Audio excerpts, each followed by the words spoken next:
নির্বাচনে খেলা হবে, অপ্রত্যাশিত ফলাফল হবে। হে প্রভু হরিরাম কৃষ্ণ জগন্নাথ প্রেমানন্দী ইয়া ক্যা হুয়া। আর আল্লাহর কি কানাডি নতুন জরিপ আসছে, আসেন আমরা আগে সেই জরিপের ফলাফলটা দেখে আসি। 12% মানুষ বিএনপিকে ভোট দিবে বলিছে, 10.4% মানুষ জামাত ইসলামীকে ভোট দিবে বলেছে, মানে 10.5% মানুষ। 7.3% মানুষ আওয়ামী লীগকে ভোট দিবে বলেছে, এবং 2.8% মানুষ, মানে প্রায় 3%-এর মতো মানুষ এনসিপি কে ভোট দিবে। তবে কাকে ভোট দিবে এই বিষয়ে এখনো সিদ্ধান্ত নেয়নি 48%-এর বেশি মানুষ। অন্যদিকে জরিপে কাকে ভোট দিতে চায় তা বলতে রাজি হয়নি 14.4% মানুষ। এটা BRAC institute of governance and development BIGD একটা জরিপ। প্রথম ফলে দিতেছে বিএনপি আগামী সরকার গঠন করতে পারছে কিনা, এটা বিরাট সন্দেহের মধ্যে পড়ে গেল। ধরেন এনসিপি আর জামাত ঐক্য হইল, ওইদিকে বিএনপি নিজের ভোটের সাথে আওয়ামী লীগের ভোট আর জাপার ভোট মিলে একটা হাড্ডাহাড্ডি লড়াই হইল। তাও কি বিএনপি বা এনসিপি জামাত ক্ষমতা আসতে পারতেছে না? পারতেছে না। কারণ 62.5% মানুষ জামাত বিএনপি এনসিপি কালো এই 62.5%-এর ভয় সইয়া উঠতে পারবে যারা, তারাই আগামী সরকার তৈরি করবে। তাইলে কিভাবে এটা বেড়ে উঠবে? বাংলাদেশ কিন্তু রাজনৈতিক ফ্রন্ট বেড়ে উঠবে। প্রগতি শূন্যতা পছন্দ করে না, এই 62% মানুষের একটা ফ্রন্ট বেড়ে উঠবে। এই মানুষকে ভয়েস দিতে হবে, এই ফ্রন্ট দেশের নির্বাচনে জিতে আসবে। ধরেন কয়েকটা ব্রড ইস্যুতে যদি একটা ঐক্য হয়, 1 নাম্বার বাংলাদেশে ভারতীয় আধিপত্যবাদের অবসান হবে, 2 নাম্বার স্বাধীনতা সার্বভৌমত্ব জাতীয় মর্যাদা এবং আঞ্চলিক অখণ্ডতা অক্ষুণ্ণ রাখতে হবে, 3 নাম্বার আওয়ামী ফ্যাসিবাদের চিরস্থায়ী অবসান ঘটাইতে হবে, 4 নাম্বার একটা ইনসাফ ও সাম্যের বাংলাদেশ বানাইতে হবে। তো এই ইস্যু নিয়ে যদি ফ্রন্ট হয়, তাহলে এই 62% সেই ফ্রন্টের সাপোর্টার হয়ে যাবে। আমি করতে পারেন এমন কোন ফিগার আছে যে এই ফ্রন্টের নেতৃত্ব দিতে পারবে? আজকে অনেকেই আছে। আমি আজ একজনের নাম বলবো, মাহমুদুর রহমান। উনি এই ফ্রন্টের নেতৃত্ব যদি দেন, সবাই ওনার পাশে এসে দাঁড়াবে। ইলিয়াস কনক, পিনাকির কথা বাড়ি দেন, এরা মাহমুদ ভাই আওয়াজ দিলে ঝাঁপে পড়বি। এর বাইরে হেফাজত, ইনকিলাব মঞ্চ, আপ বাংলাদেশ, এবি পার্টি, ইসলামী শাসনতন্ত্র আন্দোলন, এরা সবাই এসে দাঁড়াবে। এটি হয়ে উঠবে রাজনীতির মেইন স্ট্রিম। এনসিপি আর জামাতের কোনো অপশন থাকবে না এই ফ্রন্টে জয়েন না কইরা। বিএনপি আসতে পারে এই ফ্রন্টে, স্বাগত জানাই আমরা। এই ইস্যুতে করলে ওয়াই নট, কিন্তু মাইনে নিতে হবে। এই ফ্রন্ট মানে বিএনপির বিরুদ্ধে যাওয়া না, কিন্তু বিএনপির বিরোধিতা করা না, বরং অ্যান্টি ফ্যাসিস্ট, অ্যান্টি ইন্ডিয়া সমস্ত শক্তিকে একটা কমন গ্রাউন্ডে নিয়ে আসা। আমি তো চাই বিএনপির আলতাফ হোসেন চৌধুরী ভাই উনি জিতে আসেন, ইয়াংদের মধ্যে শহীদুদ্দিন চৌধুরী আইনি জিতে আসুক, আমি এটা চাই। কিন্তু রুমিন ফারহানা হারুক, হাবিব রহমান হাবিব হারুক, মুফাজা পাগলা হারুক। আমি যদি ইলেকশনের আগে দেশে যেতে পারি, আমি আলতাফ ভাইয়ের এলাকায় গিয়ে ক্যাম্পেইন করে দিয়ে আসবো, যেন উনি যেতে ধানের শীষের ক্যাম্পেইন করে দিয়ে আসবো। আমার ক্যাম্পেইনের দরকার নাই ওনার জেতার জন্য, উনি এমনি জিতবেন, কিন্তু আমি যাবো আমার নিজের মনের শান্তির জন্য যাবো, যে আমি আলতাফ ভাইয়ের ইলেকশনে কিছু কাজ করেছিলাম। ছাত্র ইনস্টিটিউট অফ ক্রিটিক্যাল থিঙ্কিং এর হোয়াটসঅ্যাপ শাখার গলা পর্যন্ত পানি আগা বিএনপিকে জিততে পারবে, তারা মনে করতেছে পারবে। কারণ আওয়ামী লীগের এই 7.3% ভোট তারা নিবে। কিভাবে তারা নিবে, কৌশল কি, আসেন সেটাকে বুঝে দেখি। তারা তাদের নেতাদের একটা অংশকে মুজিব, ধানমন্ডি, 32 নাম্বার আওয়ামী লীগ নিষিদ্ধ করার প্রশ্নে আওয়ামী লীগের যে বয়ান সেটা ফেরি করার কাজে নামাই দিছে। আমরা জানি এই যে শেখ রুমিনুর রহমান, ফজা পাগলা, হাবিবুর রহমান হাবিব, এরা তো কেন্দ্রীয় পর্যায়ে, এমনকি জেলা পর্যায়ে, উপজেলা পর্যায়ে পর্যন্ত আওয়ামী লীগের ভোটার, বিশেষ করে হিন্দু সম্প্রদায়ের কাছে তারা একই বয়ান ফেরি করছে। তো তাতে হয়তো এই 7%-এর 4-5% ভোট পাইতেও পারে, কিন্তু এটা পাইতে গিয়ে আরো 8-10% নিজস্ব ভোট সে হারাবে। তাহলে আসলে রাষ্ট্র ক্ষমতায় কে যাবে? আপনারা বুঝতে পারতেছেন যে যারা এখনো সিদ্ধান্ত নেয়নি কাকে ভোট দেবে, এবং যারা বলতে চায়নি, তারাই আসলে ঠিক করবে কারা রাষ্ট্র ক্ষমতায় যাবে। তো যাই হোক, এটা আলোচনাতে বিস্তারিত আসার আগে বিএনপি দলটা কিভাবে ফাংশন করে সেটা একটু বুঝাই। তাহলে এই যে কেন এই রুমিনুর রহমানরা এই কাজ করে, এটা বুঝতে পারবেন, এবং কিভাবে তারেক রহমানের বিরঙ্কুশ নিয়ন্ত্রণ নিশ্চিত হয় দলের মধ্যে, এটা বুঝতে পারবেন। আর এই পদ্ধতিটা বিএনপির সবচেয়ে বড় দুর্বলতা। আমি এটা বিএনপির সাথে কাজ করতে করতে গিয়ে আবিষ্কার করছি। আসেন দেখি এটা কেমন। বিএনপি তো দুইটা কাজ করে, এক সোশ্যাল কনফ্লিক্ট, যেটা সমাজে যে দ্বন্দ্বটা আছে সেটাকে ইন্টারনালাইজ করে ফেলে, মানে সেটা নিজের ভিতরে ঢুকে ফেলে, দলের ভিতরে ঢুকে ফেলে। মানে ধরেন সমাজে আওয়ামী লীগের রাজনীতি চলবে কিনা, এটা নিয়ে একটা দ্বন্দ্ব আছে, তো সেটাকে সে দলের মধ্যে নিয়ে ফেলে। আওয়ামী লীগের রাজনীতি করা উচিত এমন একটা দল তৈরি করে নিজের দলের মধ্যে এই মত প্রচার করবে, আর তার বিপরীতে আরেকটা দল তৈরি করে যারা ভিন্ন মত প্রচার করবে। এটি হইতেছে এক্সটার্নাল কনফ্লিক্টকে ইন্টারনালাইজ করা।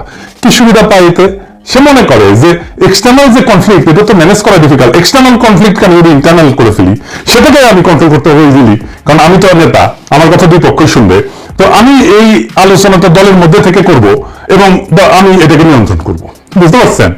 মানে সমাজের যে বিতর্ক, সেটা আমি নিজের দলের ভেতরে একটা ইন্টারনাল বিতর্ক করে ফেলবো। দলের ভেতরে যদি আমি ইন্টারনাল, সমাজ তো আমার কথা শুনে না, তো দলের ভেতরে যদি আমি ইন্টারনাল কনফ্লিক্টটা নিয়ে আসি, তাহলে দলের লোক সবগুলো আমার কথা শুনতে বাধ্য হবে। আরেকটা বিষয় হইতেছে যে এরা একজনকে আরেকজনের পিছনে লাগিয়ে দেয়। এই যে কনফ্লিক্টটা দলের ভিতরে নাই সেটা তৈরি করে।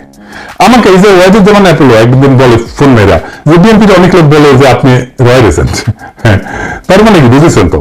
তার মানে এটাই যে শুনে হয় আমি বিব্রত হবো বা সংকুচিত হবো বা ভয় পাবো এবং আমি একটা আশ্রয় খুঁজবো, আমাকে এমন একটা মহাশক্তির কাছে পাঠাবে যে আমাকে আশ্রয় দেবে অথবা সেই আশ্রয় দেবে। তার মানে বুঝেছেন তো? বা সেই বলবে আরে ব্যাপার না আমি দেখতেছি আমার উপর ছেড়ে দেন। হ্যাঁ, তো সে তার দলের লোকদের উপর আনুগত্যটা কিনে তারা এটা চাপে ফেলা ভয় দেখায় আনুগত্য আদায় করে। এটা বিএনপির কৌশল। রাজনৈতিক দলগুলো কিন্তু বেশি মানুষ পছন্দ করে না, বিশ্বাসও করে না, সেজন্য রাজনৈতিক দল অ্যান্টি হাসিনা লড়াইয়ের নেতৃত্ব দিতে পারেনি। এটা মাইনে নিতে হবে সবাইকে। এই ফ্রন্ট 2024-এর বিপ্লব যারা করছে সেইরকম একটা জনগণের ফ্রন্ট তৈরি হয়ে উঠবে। রাজনৈতিক দল যা খুশি তাই করতে পারবে না। এনসিপির বালখিল্যতা, জামাতের রাজনৈতিক ভুল, অন্য ছোট দলের ন্যাশনাল ইম্প্যাক্ট তৈরি করার অক্ষমতা সব দূর হয়ে যাবে। এক নতুন আশায় দেশবাসী বুক বাঁধবে, সারা দেশে এক নতুন আশার সঞ্চার হবে। আমরা কলা গাছটা যদি দাঁড় করাই দিই বেশিরভাগ আসনে তারা জিতে আসবে। আমরা বিএনপির ট্রু ন্যাশনালিস্ট নেতাদের আসনে কোনো প্রার্থী দেবো না। আমাদের মার্কা হবে বাম্বু বাম্বু বাম্বু দাবরানিতে দেশকে আবার সঠিক রাস্তায় নিয়ে আসবো। এই 62% থেকে বাংলাদেশের আগামীর রাজনীতি উত্থিত হবে। আমি প্রশ্ন হচ্ছে মাহমুদ ভাই কি রাজনীতিতে এভাবে আসতে রাজি হবেন? না, হবেন না। ওনারা যারা ছিলেন তারা জানেন উনি হবেন না। এই ভিডিও দেখার পরে উনি আমার ফোন দিয়ে জারি দিবেন, বলবেন এসব কি পাগলামি শুরু করেছো, আমি আমার দেশ নিয়ে আসছি, আমার বয়স হয়েছে। তো যাই হোক, উনি যাই বলুক, সক্রেটিস বলছিলেন সেই নেতাই শ্রেষ্ঠ নেতা যে অনিচ্ছুক নেতা। মাহমুদ ভাই অনিচ্ছুক নেতা, তাই উনার বাংলাদেশের সেরা নেতা হওয়া সম্ভব। এইটারে বলে সিনিসিনাটাস আর্কিটাইপ। কঠিন লাগিচ্ছে হ্যাঁ কথাটা শুনে, নামটা শুনে, কিন্তু এটা খুব মজার ইতিহাস হচ্ছে। আসলে ওনার নাম ছিল লুসিয়াস কুইন্টিয়াস সিনসিনাটাস। 458 খ্রিস্টপূর্বাব্দে একজন রোমান সম্রাট ছিলেন তিনি। এই গল্পটা শুরু হয় একটা গভীর সংকট দিয়ে। রোমান সেনাবাহিনী কনসাল মিনুসিয়াসের অধীনে প্রতিবেশী উপজাতি ইকুইদের দ্বারা অবরুদ্ধ হয়ে পড়ে এবং ধ্বংসের মুখোমুখি হয়। রোম শহর আতঙ্কিত হয়ে যায়। এই চরম মুহূর্তে সিনেট মরিয়া হইয়া, উনি প্রাক্তন সেনাপতি ছিলেন সিনসিনাটাস, ওনাকে সম্রাট হিসেবে নিয়োগের পক্ষে ভোট দেয়। উনি তখন অবসর জীবন যাপন করেছিলেন এবং কৃষিকাজ করেছিলেন। সিনেটের একটা প্রতিনিধি দল তার ছোট খামারে পৌঁছায়, সেখানে তাকে তার জমিতে লাঙল চাষ করতেছে দেখে। দেশের ডাকে সারা দিয়ে সিনসিনাটাস একটা নতুন সেনাবাহিনী গঠন করে এবং অসাধারণ সামরিক অভিযানে একদিনের মধ্যে ইকুইদেরকে পরাজিত করে অবরুদ্ধ রোমান বাহিনীকে উদ্ধার করে রোম শহরকে রক্ষা করে। 6 মাসের জন্য ওনাকে সম্রাট বানানো হয়েছিল, কিন্তু 15 বা 16 দিন পরে উনি ক্ষমতা চাইরা আবার চলে যান, ওনার ক্ষেতের মাঠে চলে যান কৃষিকাজ করতে। জর্জ ওয়াশিংটনের হিস্ট্রি কিন্তু এরকম। উনিও কৃষিকাজ করতে চলে গিয়েছিলেন, ওনাকে ধরে এনে প্রেসিডেন্ট বানানো হয়েছে। জিন্না 1930 সালে হতাশ হয়ে কংগ্রেস রাজনীতি ছেড়ে দিয়ে লন্ডনে যে ওকালতি প্র্যাকটিস করেছিলেন, প্রচুর ভালো প্র্যাকটিস করেছিলেন, কিন্তু খুব প্রসার হয়েছিল, জমজমার প্র্যাকটিস, বিলাসবহুল জীবন ছিল। ওনারা ধরে এনে মুসলিম লীগের নেতা বানানো হয়েছে, আর ভারতবর্ষের ইতিহাস বদলাই গেছে। আর যে আমাদের হাসান সৈয়দ সোহরাওয়ার্দী, তারও কিন্তু এরকম কাহিনী আছে। ওনার বোন বেগম শায়েস্তা ইকরামুল্লাহ সোহরাওয়ার্দীর লেখা জীবনীতে আছে। 1933 সালে সোহরাওয়ার্দী সিদ্ধান্ত নিল আর রাজনীতি করবেন না। ট্রেনে করে ভাইয়ের সাথে বোম্বে থেকে কলকাতা ফিরতেছিলেন। প্রোগ্রাম ছিল স্টেশনে নেমে বাসায় ফিরে রেস্ট নেবেন এবং ঘর সংসার করবেন। তো ওনার বড় ভাই ওনাকে ট্রেনে প্রতিজ্ঞা করে যে আর কখনো রাজনীতি করবা না। উনিও বলছেন আর করবো না ভাই। তো যাই হোক, হাওড়া স্টেশনে নামার সাথে হাজার হাজার মানুষ ওনাকে ঘিরে ধরে আল্লাহু আকবার সোহরাওয়ার্দী জিন্দাবাদ স্লোগান দেওয়া শুরু করে। ওনারা মাথায় নিয়ে মিছিল করা শুরু করে। কাম শেষ, উনি রাজনীতিতে স্থায়ী হয়ে যান। ইতিহাস আমার উপরে ছেড়ে দেন। দেশের মানুষ যদি তৈরি থাকে তাহলে মাহমুদ ভাই আসবেন এই দায়িত্ব পালন করতে। আর কারা থাকবেন না আমার কইলাম না, কইলে এখনই লাভ দিয়ে উঠবেন। আমি বলছিলাম অপ্রত্যাশিত ঘটনা ঘটবে, সেই ঘটনার জন্য তৈরি হন, আমরা ইতিহাস সৃষ্টি করবো অচিরেই। বাংলাদেশের রাজনীতি এখন এক সন্ধিক্ষণে দাঁড়ায় আছে। 62% মানুষের নীরবতা, এটাই আসল শক্তি, এটাই আগামী সিদ্ধান্ত গ্রহণকারী হাত। তারা কারো অন্ধ অনুসারী না, বরং তারা খুঁজতেছে এমন একটা প্ল্যাটফর্ম যেখানে থাকবে আত্মমর্যাদা, সার্বভৌমত্ব, ইনসাফ আর সাম্যের নিশ্চয়তা। ইতিহাসে আমরা বারবার দেখছি, যখন জাতি প্রস্তুত তখন নেতার আগমন অনিবার্য হয়ে যায়। সিনসিনাটাসের মতো, জর্জ ওয়াশিংটনের মতো, জিন্নার মতো, সোহরাওয়ার্দীর মতো। সেই নেতা হয়তো এখনো মাঠে নাই, কিন্তু মুহূর্তে আসলেই ইতিহাসের পাতা থেকে উঠে আসবেন তিনি। আমাদের করণীয় একটাই, নিজেদের প্রস্তুত করা, মানুষের মনে আশার শিখা জ্বালায় রাখা এবং সেই 62% মানুষকে এক কণ্ঠে এক পতাকার নিচে। তবে সেই মুহূর্ত যখন আমরা ইতিহাসের বইয়ে নিজেদের নাম লিখবো, শুধু দর্শক হিসেবে না, বরং সক্রিয় অংশগ্রহণকারী হিসেবে, রাজনৈতিক এজেন্সি হিসেবে, রাজনৈতিক শক্তি হিসেবে তৈরি হন। সময় আসছে আবারও 2024-এর মতো ইতিহাস ডাক দিচ্ছে নতুন ইতিহাস লেখার। সেই ইতিহাস আমরা লিখবো একসাথে।